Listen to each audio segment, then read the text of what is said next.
buenos días. Estamos nuevamente aquí en la radio para hacer el encuentro con el adulto mayor que nos da con mucha gentileza, nos permite la Defensoría del Pueblo para que ustedes puedan conocer las entidades e instituciones que están trabajando por el adulto mayor para que tengamos una vida con calidez y dignidad. Muy buenos días, estamos aquí con el señor Jorge Camacho, una persona que es miembro de ANJUVI, y él nos va a transmitir cuál fue su inquietud para trabajar por el adulto mayor, qué sintió cuando se jubiló, de dónde se jubiló y cómo vino aquí a esta situación de trabajar por el adulto mayor. Muy buenos días. Primero agradecer esta cobertura que nos da la Defensoría para que nosotros podamos comunicarnos y establecer un diálogo entre la gente común y una institución, ¿no? Yo tengo muchos recuerdos de derechos humanos porque en nuestra época, cuando nosotros éramos jóvenes y en la universidad, fueron ellos quienes salieron en defensa de los universitarios, ¿no? Eran épocas duras, de dictadura, cruel, mucha represión, vivíamos un estado realmente de tensión nerviosa y muchos compañeros murieron, ¿no? Murieron en el exilio, murieron acá combatiendo por la democracia, etcétera, etcétera. Por lo tanto, para nosotros el concepto de derechos humanos es una cosa muy clavada en nuestro corazón y sobre todo nos mueve a reflexionar sobre la historia de nuestro país. Ese es un criterio. El otro es qué sentí cuando me jubilé. En realidad uno nunca piensa en la jubilación, ¿no?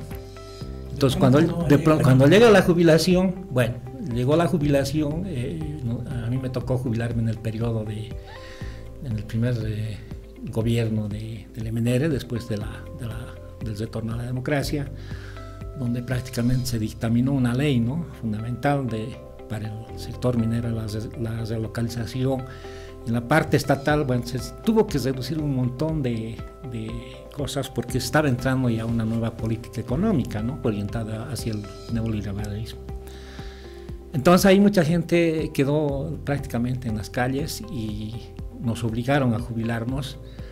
Y esta es una historia que tiene que ver mucho con la generación sándwich, ¿no? Había gente que ni siquiera había cumplido, no tenía la edad de jubilarse, pero la orden inminente de ese gobierno era de que había que reducir el aparato estatal. Y no solamente el aparato estatal, ¿no? También había una idea de privatizar todo, ¿no es cierto? Y a partir de ese momento también empezó y creció la idea neoliberal de generar un nuevo sistema de jubilación que pese al transcurso del tiempo se sigue manteniendo, ¿no? Entonces son los nuevos jubilados. Un poco te explico, antes era el Estado, el patrón y el propio trabajador quienes aportaban para su jubilación.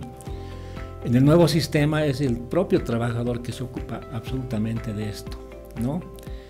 Y bueno, era un ahorro, ¿no? Claro, en realidad parecería un ahorro, pero uno ahorra determinada cantidad, bueno, son aportes, etcétera, y eso constituye una masa, ¿no?, de dinero que tiene en este momento el nuevo sistema de jubilados, pero lamentablemente las políticas de inversión de esa masa monetaria dependen del Estado, ¿no? Y te digo que quizás en algunas situaciones ha habido una mejora, ¿no?, porque ha habido una compensación de cotizaciones, etcétera, que es un tema larguísimo, ¿no? Quizás en otra oportunidad podríamos hablar exclusivamente de esto. Pero los del antiguo sistema como los del nuevo sistema seguimos viviendo nomás en ese estado de carencias, ¿no?, de esperar de que algún día alguien se acuerde de nosotros, nos dé cobertura, etcétera. Efectivamente han habido algunas políticas como el famoso bono dignidad, ¿no?, que mayormente ha favorecido a los sectores rurales, y eso nos parece muy bien, ¿no? Ojalá que esto pudiera incrementarse en alguna medida.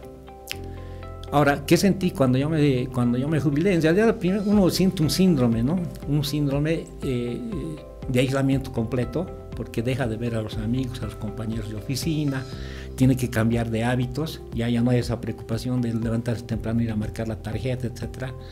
Ahora uno está en su casa, bueno, ¿y qué hago en mi casa, no? Y a veces el jubilado, mayormente el varón, más que la mujer, se convierte como una pulga en la oreja, ¿no? Entonces nadie le trata.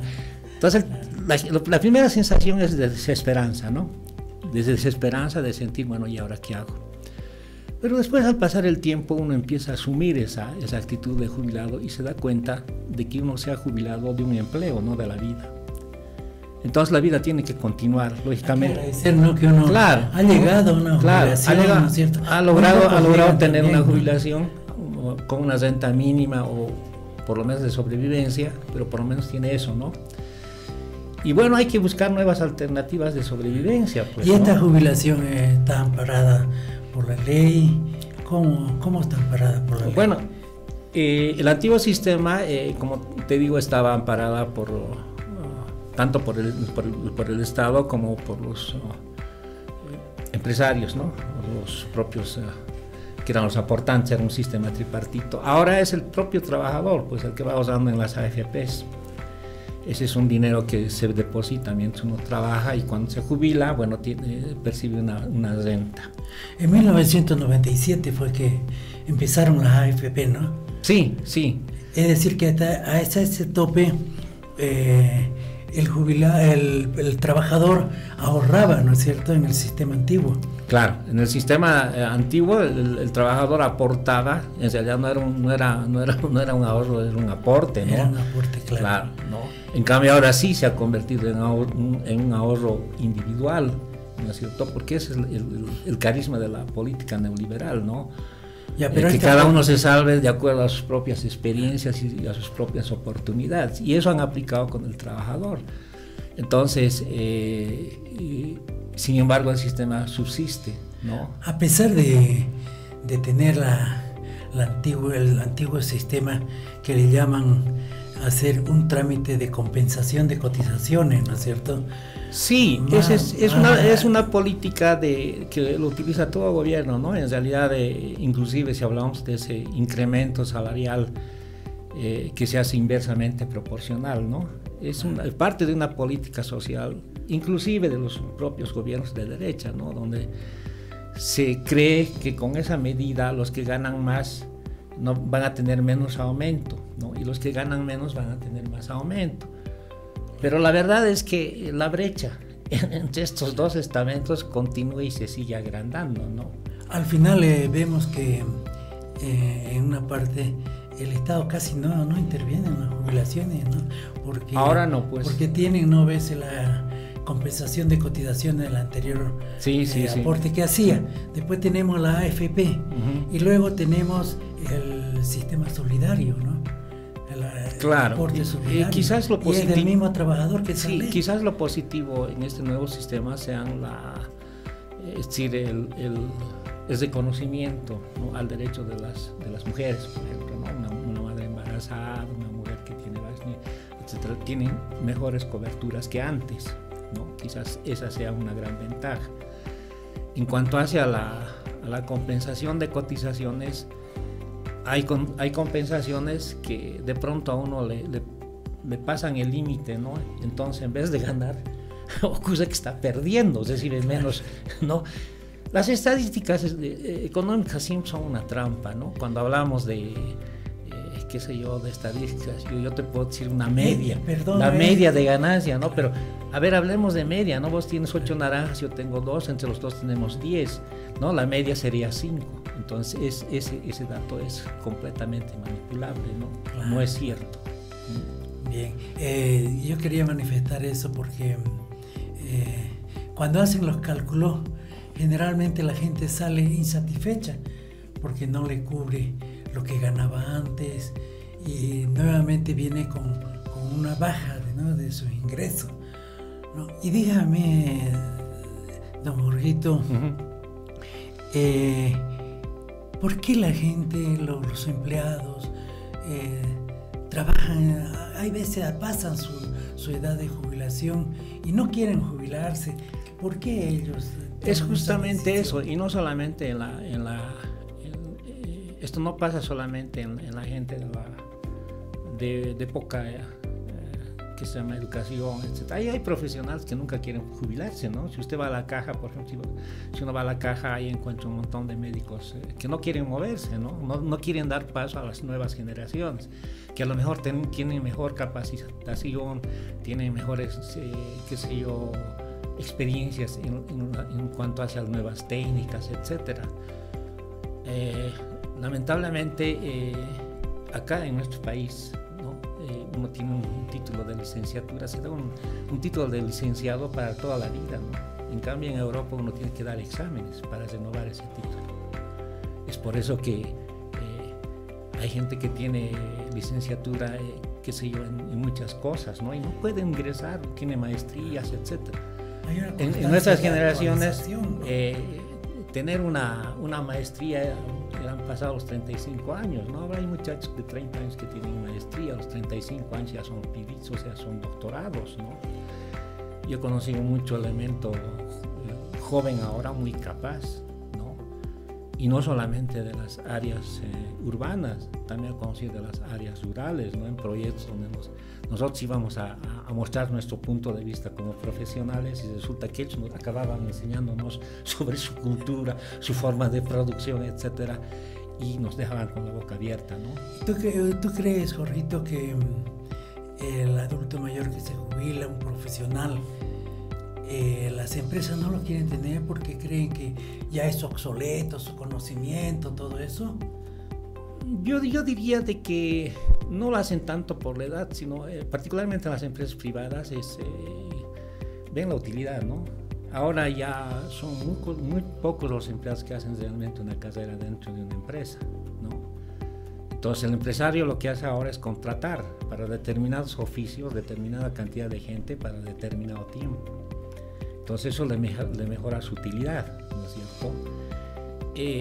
Nosotros hemos dejado de ser que se llama trabajadoras y nos hemos convertido en recursos humanos, ¿no? Pero somos más recursos que humanos desde un punto de vista empresarial, ¿no?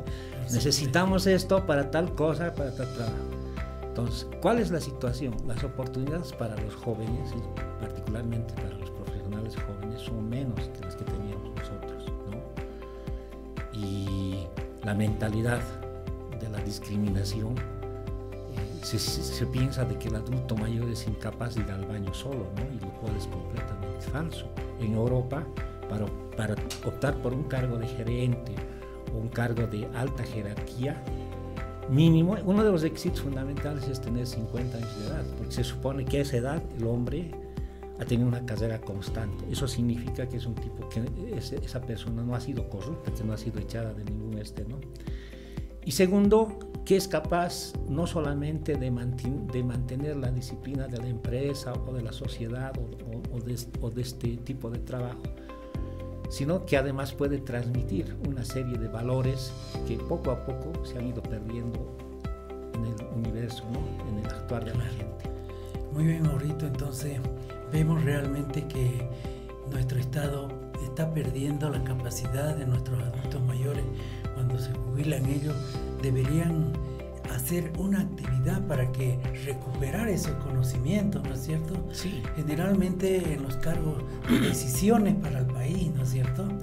No yo creo que se jubiló, ya no sirve. Dicen. No, y yo creo que hay que hablar las cosas en verdad, ¿no? Yo creo que particularmente en las últimas gestiones, la ley del adulto mayor, la propia firma del convenio que ha hecho Sacha Llorente, me parece, en Washington, sobre los derechos de los adultos mayores, etcétera, nos genera una apertura, un abanico, ¿no? De oportunidades. El Estado se ha comprometido a cumplir eso.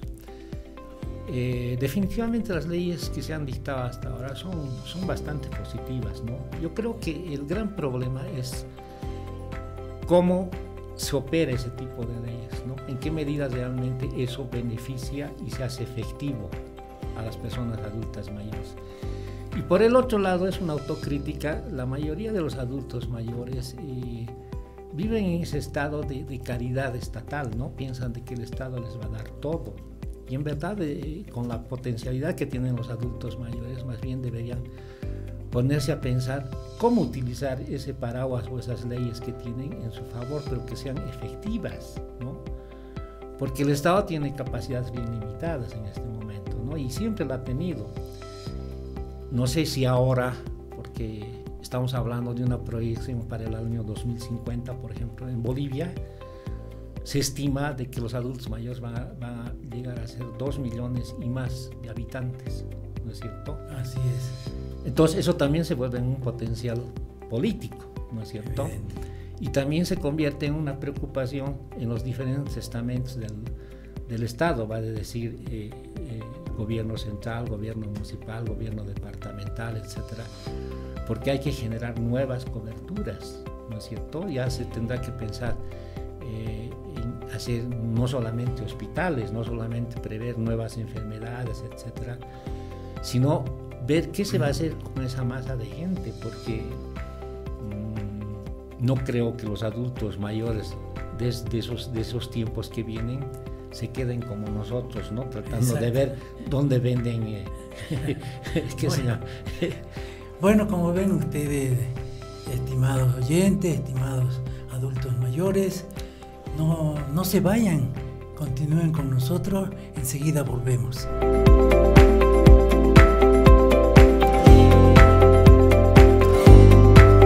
Nos dicen pobre viejito. Dice que en el trabajo ya no vamos a poder. Nos dicen cascarrabias y gruñones. No. Que somos como niños. No, señor. Alto a los estereotipos. Todos algún día seremos adultos mayores. Cuidemos y respetemos a quienes nos vieron crecer. Construyamos una Bolivia para todas las edades. No tienen por qué sentir pena. Tenemos ya la vida vivida, mucha experiencia. Y llegar a esta edad es una bendición de Dios. Es un mensaje de Cáritas. Ministerio de Justicia y Transparencia Institucional.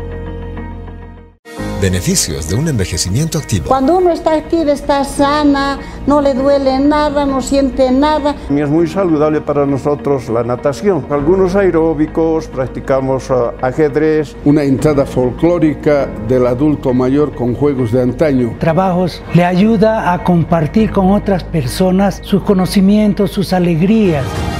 El envejecimiento activo consiste en promover que los adultos mayores vivan activamente su bienestar físico, emocional o social.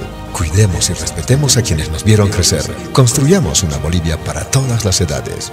Es un mensaje de Cáritas. Ministerio de Justicia y Transparencia Institucional. Del 2015 al 2024, las naciones del mundo proclaman el Decenio Internacional para los Afrodescendientes. Resolución 68/237. Las Naciones Unidas declaran el Decenio Internacional para los Afrodescendientes. Reconocimiento, justicia, desarrollo son los pilares de esta proclama. Bolivia asume el compromiso para consolidar la proclama mundial. El Estado determina el decenio del pueblo afroboliviano. Ley 848. Declaración del Decenio Internacional y el Programa de Actividades para los Afrodescendientes.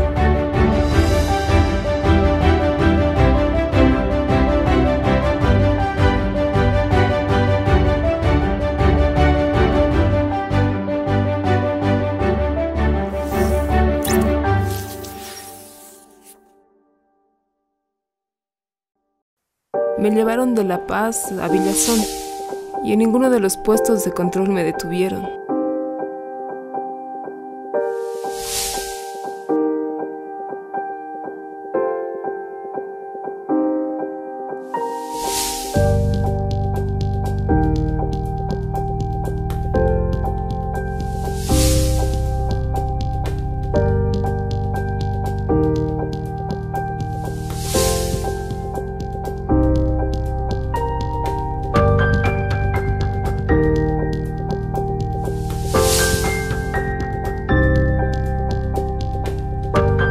Es un mensaje de la Defensoría del Pueblo.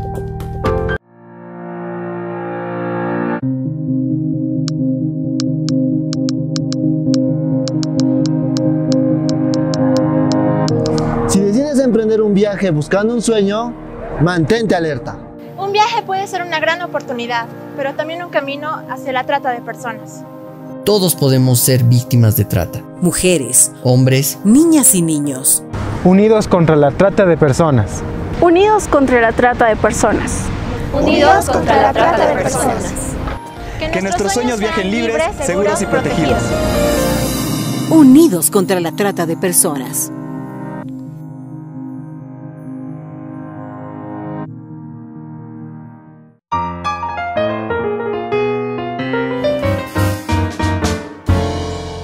Bueno, volvemos nuevamente, estimados oyentes, principalmente los adultos mayores.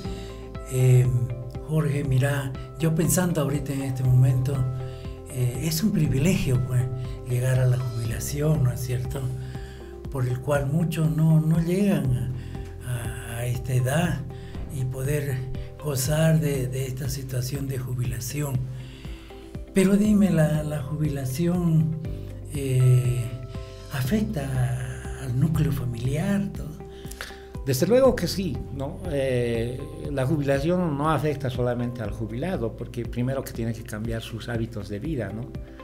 Sino que además tiene que el jubilado enfrentar otro tipo de problemática, ¿no? En la familia, ¿no? Como te decía, se convierte primero en un ser que no sabe qué va a hacer, ¿no? Entonces empieza a molestar a la esposa, quiere hacer cosas que nunca las hizo en su casa, etcétera, etcétera. Después pierde esa relación que había en su entorno, ¿no? Familiar, ¿no? Empieza a ver las cosas desde otro punto de vista. Antes los encuentros familiares eran ocasionales, ¿no? Navidad, Año Nuevo, etcétera. Pero ahora el jubilado siente una necesidad de comunicarse inmediatamente con su entorno, ¿no?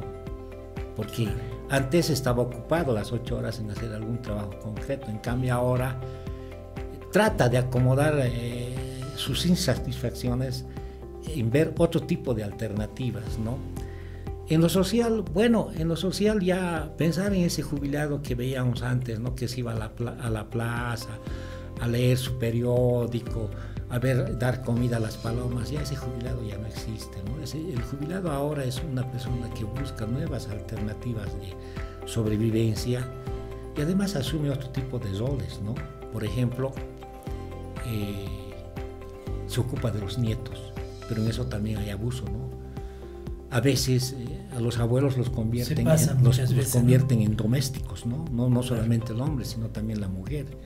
Entonces viene la hija, dice, te he traído a tus nietos, te he traído la gran sorpresa, la gran alegría, pero no se dan cuenta de que el hombre ya tiene sus propias dolencias, su propio tiempo limitado, etc.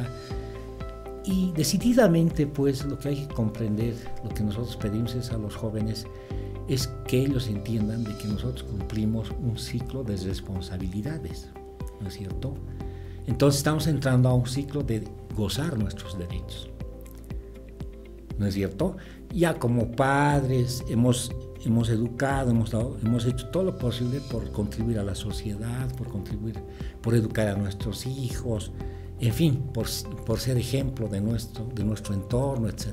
Pero no podríamos verlo como una terapia para el adulto, porque no, es que una cosa es que vos vayas a buscar a tu nieto con cariño, a sacarlo a pasear, ¿no? Disfrutas con el nieto, le transmites sus conocimientos. Pero otra cosa es que aparezca tu hijo y te diga, señor, ¿sabe qué? Yo esta tarde tengo un festival de rock, ¿no? Así que por favor ocúpate de la guagua, ¿no? Eso para mí ya es un abuso, ¿no? Claro. Entonces hay que diferenciar, ¿no? Abuso, claro. Es muy diferente lo que hacían nuestros abuelos con nosotros, ¿no? Que nos daban cariño, pero ellos nunca no se sentían obligados, lo hacían a satisfacción plena. Claro. En cambio ahora este mundo tan ajetreado que es los matrimonios, tanto la mujer como el hombre trabajan en la mayoría de los casos, ¿no? Y a veces la mujer hace triple jornada, porque no solamente tiene que atender la oficina, tiene que atender a los hijos, al marido, etcétera, ¿no? Y bueno, en eso creo que hemos avanzado mucho. Por lo menos teóricamente ya existen muchas leyes que las protegen, ¿no? Claro. Y también el varón ha empezado a entender de que la mujer tiene sus propios conocimientos, sus propias capacidades y sus propias opciones, ¿no? Ya no es la empleada doméstica de la casa, ¿no? Es más, es una necesidad de conocer esos derechos de la mujer, porque ahora escuchar de que yo me estoy divorciando porque mi mujer no me atiende, a uno le hace aparecer como un incapacitado, ¿no? Como un tipo inútil. Entonces, ¿qué clase de persona puede pedir el divorcio porque la mujer no lo atiende? ¿Acaso el matrimonio se ha hecho para atenderse? El matrimonio es una conjunción de esfuerzos, ¿no? De sacrificios, de comprensión, etc. Y ahí no hay patrones. Exacto. Ambos tienen sus propios roles y definen en pareja qué es lo que se va a hacer hacia un futuro con la cuestión de los hijos y con las otras necesidades.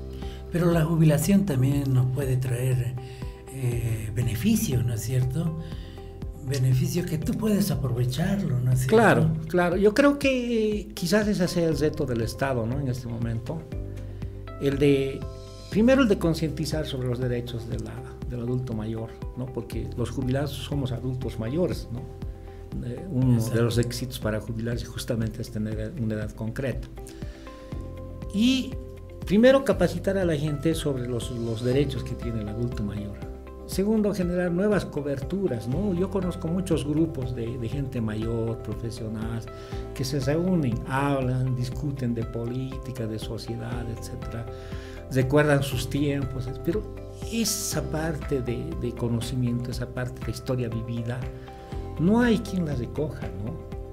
Bueno, generamos algunos espacios pequeños, como por ejemplo el municipio que hizo, ¿no? El cuentacuentos, donde contamos un cuentito, etc. Pero bueno, eso está bien como diversión, pero como enseñanza, yo creo que los adultos mayores también tenemos que hacer un intercambio intergeneracional, ¿no? No solamente contar nuestras historias, ni pensar que nosotros fuimos lo máximo, ¿no? Y que ahora el mundo se está cayendo por culpa de los jóvenes, sino también escucharlos a ellos, ¿no? Sería bueno la parte educativa también, ¿no? De parte de la situación gubernamental, para que esto se influya en la educación de los niños, para que ellos vayan aprendiendo a que ellos también alguna vez van a ser adultos mayores, que su abuelito es muy importante en la vida, ¿no es cierto? Sí, yo creo que se han hecho muchos avances, ¿no? El Ministerio de Justicia particularmente se ocupaba de los adultos mayores. En esta última temporada hemos visto varias actividades que han hecho con adultos mayores, pero no solamente el Ministerio de Justicia, hay instituciones como Derechos Humanos, etcétera, que han emitido una serie de información, ¿no? Sobre los derechos de los adultos mayores. Lamentablemente las propias organizaciones no se vuelven en educadores de nuevos líderes, ¿no es cierto? Entonces estas organizaciones se van muriendo. ¿Por qué? Por la permanencia y la perpetuidad de sus dirigentes, ¿no? Hay dirigentes que siguen pensando y siguen planteando lo mismo, ¿no? En la propia COP seguimos hablando de la TES de Pulacayo, ¿no? Cuando la TES de Pulacayo se hizo antes, cuando todavía estaba en vigencia el triunvirato de los grandes empresarios mineros, ¿no? José, Laramayo y qué sé yo. Entonces, esa era otra circunstancia histórica, ¿no? Claro. ¿No? Entonces, no podemos agarrar testimonios o escritos de épocas que, si bien fueron valiosas y conocemos el mérito de los trabajadores, sus luchas, etc., pero no toda doctrina es positiva en esta. Hay que actualizar, ¿no? Las ideologías, hay que actualizar las doctrinas, porque si seguimos leyendo escritos de hace 100 años y pensamos que esto es sagrado y que va a suceder así, estamos pesados, ¿no? La historia ha cambiado completamente. ¿Crees tú, Jorge, que es muy necesario que el Estado fomente viajes, fomente una expansión recreativa para los adultos mayores? Yo creo que no solamente es necesario, sino que es parte de la responsabilidad del Estado, ¿no? Nosotros hemos hecho un estudio, por ejemplo, una comparación entre los adultos mayores de Latinoamérica y Europa, ¿no? Y en Europa, por ejemplo, uno es jubilado, se jubila o es adulto mayor y tiene una serie de ventajas, ¿no? Realmente el trato preferente que acá se habla, que ahora se ha puesto de moda y se cumple, ¿no? El anciano o el adulto mayor no es una persona que hay que mirarla con caridad, ¿no? Con compasión, sino es una persona que hay que mirarla con respeto, porque es parte de esa historia de ese país. Quisiera tocar algo muy importante. Los jubilados en realidad temen por sus fondos que sean mal empleados o tomen de sus fondos para otras actividades. ¿Cómo ven ese asunto? Bueno, hay una especie de temor, ¿no? Hay una especie de temor. Lo que pasa es que hay información que es seria y hay información también que es manipulada, ¿no? Lo cierto es que los jubilados de este sistema, del sistema actual, del sistema integral de pensiones, ya son pensionistas, ¿no? Ya no los anteriores eran rentistas. Estos son pensionistas. Entonces, este es un ahorro que ellos han hecho durante su vida activa, han ido depositando en las AFPs y se jubilan y tienen una pensión. Ahora, ese monto de dinero debería ser reinvertido para tener utilidad, ¿no? Porque si no, si vamos a distribuir la misma torta, entonces va a llegar un momento en que eso se va a acabar. Entonces, ¿cuál era la teoría de la época neoliberal, ¿no? De que esto tuvo mucho éxito en Chile, fue un modelo que se copió de Chile, ¿no? De las AFPs, etcétera, pero tuvo un éxito temporal, porque todo modelo tiene su proceso, su periodo de éxito y su periodo de fracaso, ¿no? Y de estancamiento, primero y después de fracaso. Entonces eso ha pasado acá porque los jubilados no voy a mentir, realmente sentimos temor, ¿no? De que pueda pasar algo con nuestros fondos. Para eso el gobierno ha creado la gestora, ¿no? Que supuestamente era la encargada de generar nuevas coberturas a este capital que nosotros depositamos, y también el Ministerio de Finanzas. Lo que pasa es que se han sacado supuestamente fondos, digo supuestamente porque yo no tengo conocimiento de que esto sea real, verídico. Existen muchas versiones, ¿no? Que se metió mano a la lata, como alguien decía, se sacaron fondos y se han prestado a diferentes grupos, ¿no? Se habló, por ejemplo, que durante la anterior gestión gubernamental, cuando estaba el gobierno de doña Yanira Áñez, se sacó parte de ese dinero y fue a parar a los agropecuarios, ¿no? Y no se sabe si ese dinero devolvieron o no devolvieron, etc. Bueno, la cuestión es que el gobierno lo que tiene que hacer es pues buscar mejores coberturas, ¿no? De manejar este dinero para que este dinero realmente tenga utilidades y cada vez la renta de los jubilados del nuevo sistema pueda subir. Esa es una tarea muy seria para el gobierno, ¿no? Claro. Bueno, Jorgito, hemos llegado al punto culminante, pero de todas maneras quedan muchos puntos, ¿no es cierto?, por tratar. De todas maneras, nosotros quedamos muy agradecidos a la Defensoría del Pueblo por darnos esta cobertura. Muchas gracias. Bueno, yo también quiero dar las gracias. Primero, este ha sido quizás un encuentro de esquina, ¿no? Nos ha faltado el tiempo, pero de todas maneras, como todo encuentro de esquina, siempre se dicen las cosas más importantes, que por lo menos pensamos que son las cosas más importantes. Nuestro agradecimiento a esta oficina, a esta institución, que nos da una cobertura para que nos puedan escuchar alguna gente, ¿no? Ojalá nos escuchen las nuevas generaciones. Nosotros los de la generación de la década de los 70, etcétera, los que pasamos ya más de 60, 70 años, ya estamos haciendo fila, ¿no? En eso que se llama a ver cuál cajón nos toca, ¿no? Ustedes todavía tienen una cobertura de vida, tienen una cobertura de dar más todavía a este país. Muchas gracias.